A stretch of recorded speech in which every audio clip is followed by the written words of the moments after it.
There. Welcome to the Healthy Joints, Healthy Lifestyle Show. I'm your host, Dr. Arinola Dada. I've been a rheumatologist for the last 20 years, and there are some symptoms of a condition called Sjogren's that people are unaware of and they need to know. So I'm going to talk to you about four less common symptoms of Sjogren's that can impact your life.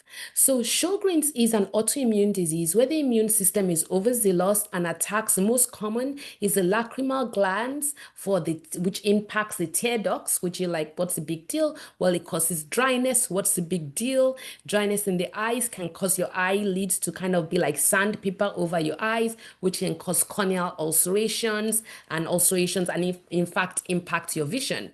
The other very common thing is dry mouth. So again, the autoimmune cells cause inflammation in the salivary glands and can end up with very dry mouth. But what does that mean? It means poor dentition, cavities, and decreased oral hygiene. So those are the most common things that anybody who's heard anything about Sjogren's is very familiar with, the dry eyes and dry mouth. Now let's talk about those uncommon things, which if you're not really clear on your presentation to your doctor, it can be missed. So let's talk about one, that Sjogren's can cause small vessel vasculitis. And what is that? Inflammation in the tiny little blood vessels. And those tiny little blood vessels feed into the skin. So you can have this called purpuric rash on your skin, which a dermatologist may have to biopsy and say, aha, the small vessels there are inflamed. But those small vessels are everywhere. So they can be, in your nerves. So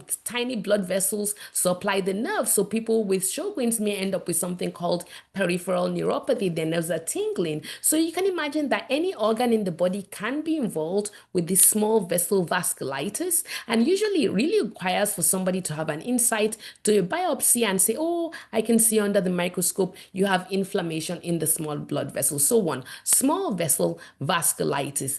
The other thing that is uncommon but can happen is that people with Sjogren's may be more prone to something called primary biliary cirrhosis. This is inflammation in the liver,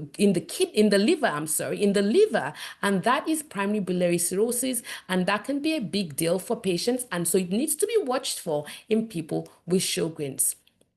Now, lymphoma. Lymphoma is not common, but it's something that we screen for every time we see a patient with Sjogren's. So we ask if there's been weight loss, if there's been any low-grade fevers. We check a blood test called LDH. We ask if they've been coughing. We check the lymph for any enlarged lymph nodes. And those are the things that we can do. We also check for inflammatory markers, like I said, with CRP. Those are the things that your doctor would do to kind of make sure you're not developing something called lymphoma, which is a tumor of the lymph node. And very rarely, people can also have people who are pregnant.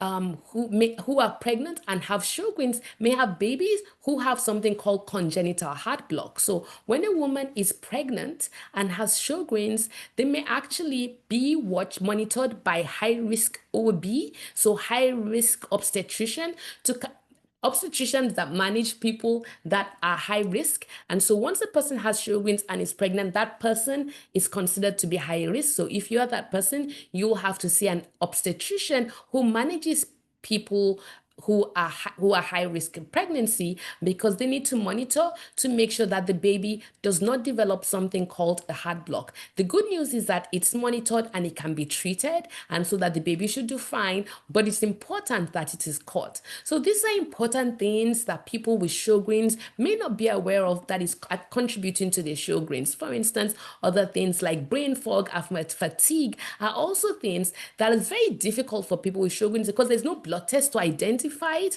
but people are still struggling with the symptoms. So if you're having any of the symptoms that I mentioned and you have dry eyes and dry mouth, maybe worthwhile talking to your doctor and saying, hey, one, do I have Sjogren's? Can you test for Sjogren's? And two, and the test for Sjogren's is something called an ANA test, and under that ANA test is an SSA and SSB. Your doctor can easily test for those, and then maybe like all these other symptoms that you're experiencing can kind of be put together with Sjogren's and then hopefully be treated. The good news with Sjogren's is that there's a lot of new treatments coming for Sjogren's. It's one of the most exciting things in the world of rheumatology. So if you're in the Pacific Northwest area, see us at Overlake Arthritis. Otherwise, talk to your rheumatologist.